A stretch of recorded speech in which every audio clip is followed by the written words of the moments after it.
क्योंकि घर आपका टूटा है। मोदी जी का कुछ नहीं जा रहा है, कुछ नहीं जा रहा है। वो तो आराम से 5 स्टार होटल में गोवा, लंदन, अलग अलग जगह पे घूम रहे हैं। पुलिस हमारा रक्षक है, हमारी रक्षा करता है और हमारी सेवा भी करता है। लेकिन क्या हो रहा है, जब हमारा रक्षक ही भक्षक बन जाए, न्याय किससे मांगने जाए।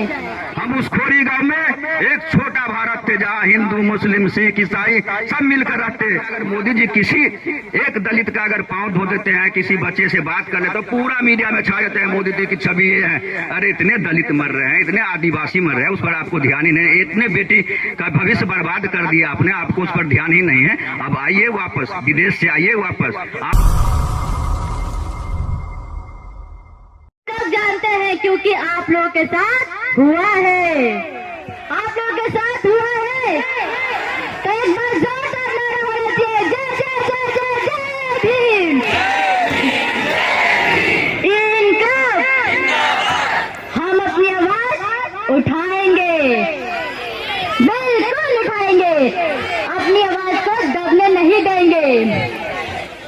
14 जुलाई को और 17 अगस्त को उसी कोविड में क्रूरता के साथ हमारी खोरी गांव को जो तोड़ा गया था।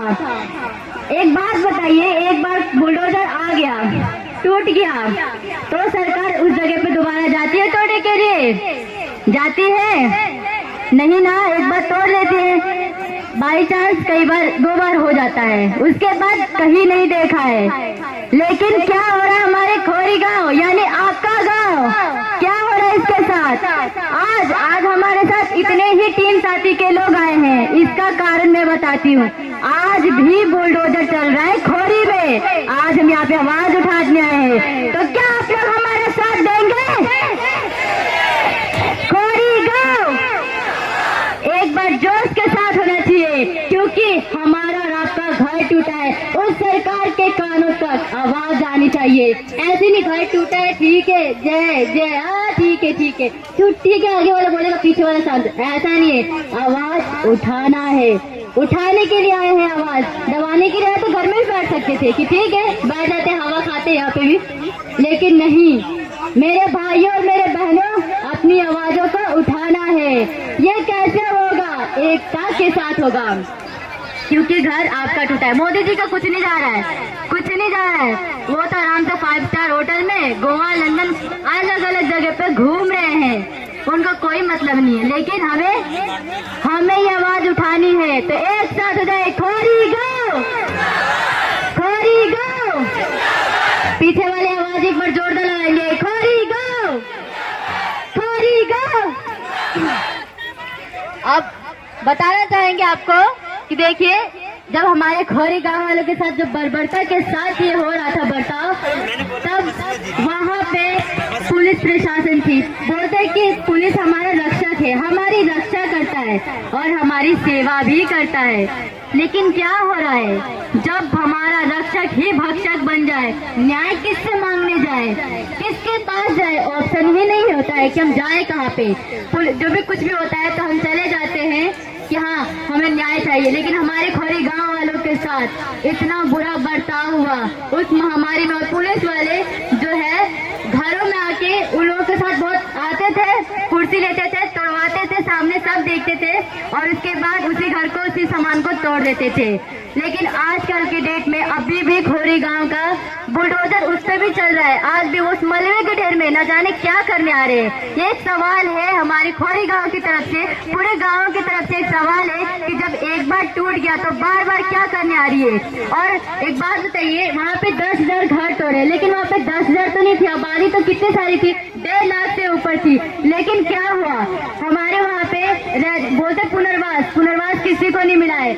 5,000 वहाँ पे 5,000 के लोगों को, जो भी टीम साथी के थ्रू हुआ था, 10,000 लोगों को घर तोड़ा गया।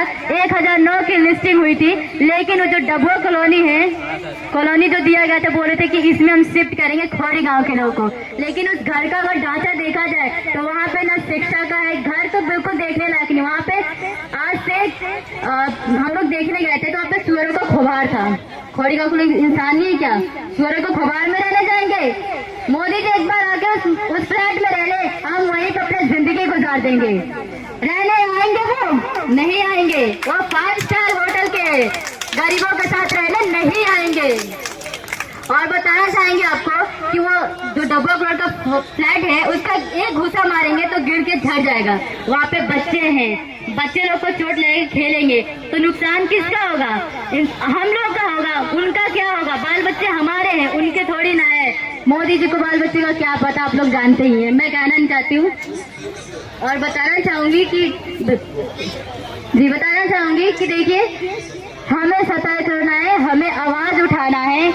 और वो डब्बा कॉलोनी रहने लायक बिल्कुल नहीं है। और हाँ, 1009 को ही पात्र माना गया, बाकी लोग क्या थे? चिड़िया थे जो उड़ गए, बाकी लोग कहाँ जाएंगे? उनका भी तो व्यवस्था होना चाहिए ना। तोड़ने में जितना फुर्ती दिखाए इन्होंने, जो तोड़ना था 3 हफ्ते में, 1 हफ्ते में तोड़ के बैठ गए। डब्बा फ्लैट को 14 महीना हो गया, अभी तक ठीक नहीं हुआ। क्यों? सरकार के पास पैसा ही नहीं है। इतना आमदनी लगा के 81 करोड़ लगा के उस खोड़ी गांव को तोड़ा गया, लेकिन फ्लैट को अभी तक ठीक नहीं कराया गया। बोलते हैं पैसे नहीं है, हम कैसे रिपेयरिंग करें? और हाँ, उसके लिए भी हमारे जो खोड़ी गांव के लोगों से ही पैसा लिया जा रहा है, वो सिर्फ पेंट करके दे रहे। मरम्मत तो हमारे पैसे से ही जाएगा। हम कमाने वाले कहीं से दिखते हैं? बताइए, अगर जो लोग हैं वो कमाएगा, बुजुर्ग है, विधवा है, कहाँ से लाएंगे? पैसा दो तो ही रहो। बस इसी के साथ मैं अपने शब्दों को विराम देना चाहती हूँ। आप भावनाओं को समझ सकते हैं, आप लोग समझ सकते हैं, वो नहीं समझ सकते, क्योंकि मैं जानती हूँ, क्योंकि घर हमारा टूटा है। सभी को जिंदाबाद।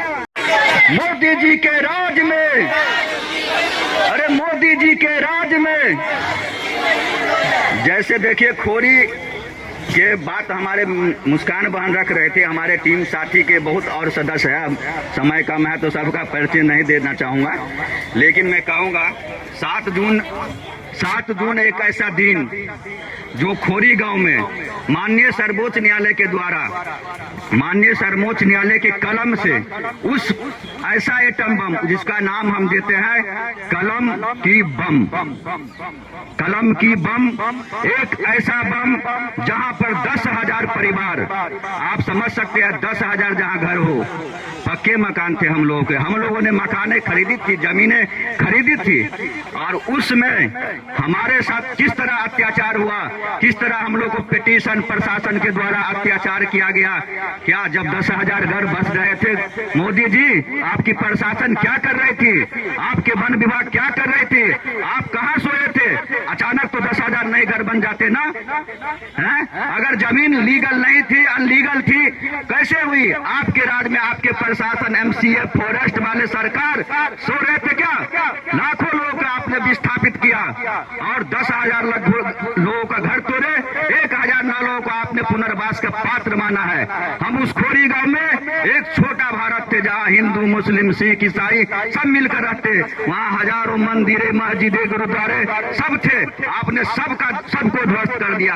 एक तरफ आप कहते हो कि मैं हिंदू राष्ट्र बनाऊंगा, अरे कैसा हिंदू राष्ट्र? मैं आपसे पूछना चाहता हूँ, क्या मैं हिंदू नहीं हूँ? आप तो हिंदू के खाचा को इतना बांटे हो, इतना डमाडोल किए हो, जो कहीं कुछ नहीं। मेरे को कुछ समझ में नहीं आता, क्या हिंदू राष्ट्र? इलेक्शन जीतने के लिए, सिर्फ जीतने के लिए हिंदू राष्ट्र, राष्ट्रवाद बहुत घूम लिया आपने विदेशों में। अब देखो यहाँ आपके गरीबों के साथ क्या हो रहा है, महंगाई की क्या स्थिति कर दिया है, झुग्गियों पर बुलडोजर चला रहे हैं।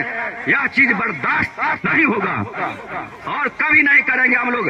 और आप समझ लीजिए, हमने आपको क्यों वोट दिया था? अरे मोदी जी, हमने भी आपको पिछड़े जाति ही समझे थे। आप कहते थे ना कि मैं यहाँ पिछड़े जाति से हूँ तो हूँ, इसलिए हमने वोट दिया था। पुश मारा आपको, 15 लाख देंगे, 15 लाख में एक बार बना दिया। दूसरी बात 370 क्या क्या में बना दिया। अब अगर हम तीसरी बार उनको जिताते हैं तो हम गरीबों को रोड पर लाके वो रख देंगे और हम लोगों को संभालना पड़ेगा, एक एक चीज शब्द को पकड़ना पड़ेगा। किस तरह हम लोगों को आपस में बांटते हैं, कभी हिंदू कभी मुसलमान। अब नहीं सुनना है, बहुत सुन ले। 2 बार वोट दिया, हम भी आपके वोटर हैं। हमारा घर तोड़े आपने, कैसे तोड़ दिया? क्या हम भारत के नागरिक नहीं है क्या? हमारा क्या घर का अधिकार नहीं है क्या? जहाँ झुग्गी वही मकान। क्या हुआ? खोरी गांव में आपने बेटी बचाओ बेटी बचाओ का नारा देते। अरे क्या बेटी बचाओ, क्या बेटी पढ़ाओ, क्या है? हमारे अभी भी बेटी, छोटे छोटे बच्चे अपने ईंटें चुन रहे हैं वहाँ पे आज भी हमारे घर में बुलडोजर चल रही है। आज हम यहाँ पे हैं, वहाँ भी बुलडोजर चलते हैं। 14 महीना हो गया, एक लोगों को उन्होंने पुनर्वास नहीं दिया। एक चीज तो हम लोगों ने अब कसम खा ली, सबको खाना चाहिए। मैं दलित वर्ग से आता हूँ, दलित, आदिवासी, शोषित। एक तरफ आप मीडिया में, कोई मीडिया, जब आपकी घर टूटेगी ना, कोई मीडिया नहीं जाएगी, जो व्यवस्थित मीडिया नहीं जाता है हमारे पास। ये छोटे मोटे जो यूट्यूबर ये सब जाते हैं, क्यों? आज तक जाएगी, न्यूज चैनल जाएगी तो क्या उसको जाने नहीं देंगे? क्या इतना व्यवस्थित है? तो सही आवाज नहीं उठाते थे। अगर मोदी जी किसी एक दलित का अगर पांव धो देते हैं, किसी बच्चे से बात कर ले, तो पूरा मीडिया में छा जाते हैं मोदी जी की छवि ये है। अरे इतने दलित मर रहे हैं, इतने आदिवासी मर रहे हैं, उस पर आपको ध्यान ही नहीं। इतने बेटी का भविष्य बर्बाद कर दिया आपने, आपको उस पर ध्यान ही नहीं है। अब आइए वापस, विदेश से आइए वापस, आपने बहुत नाम कमा लिया। अब आइए देश में काम करिए। मैं इतना ही बोलूंगा। इनकलाब जिंदाबाद।